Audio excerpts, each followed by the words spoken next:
Баршаңызға сәлем, менің каналыма қош келдіңіздер. Бүгін сіздермен тауық етін көкөністермен духовкада дайындайтын боламыз. Әлі де араңызда тіркелмеген жандар болатын болса, төмендегі подписаться батырмасын басып, міндетті түрде тіркеліп алыңыздар. Өте дәмді әрі тойымды кешкі ас шығады.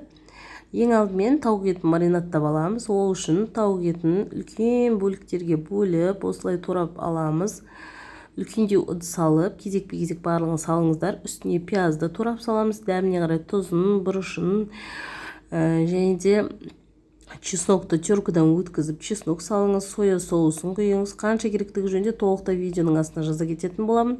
Томат басысы немесе кетчуп алсаңыз болады, майонез және де ең соңында сұйық майды қосып, қолыңыздың көмегімен жақсылап араластырып, маринадтап жарты сағат көлеміне қоятын боласыз. Бетін жауып, міндетті түрде холодильникке салып қойыңыз. Одан соң көкөністерімізге кірісеміз. Мен картоп алдым. Сәбіз қоссаңыз болады тағы да.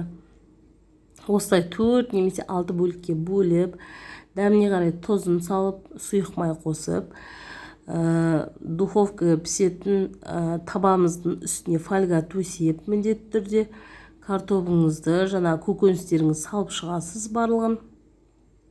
Одан соң осылай шама келсе шетіне шығармай, одан соң жаңа маринадталған тауық етін алып, бір-бірлеп, үстіне әдемілеп қойып шығыңыз.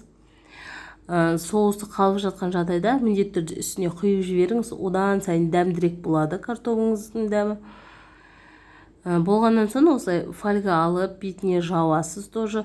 Жан-жақтарын барлығын фольгамен жауып, бұқтырып пісіретін боласыз. Міндетті түрде 1 сағат көлемінде.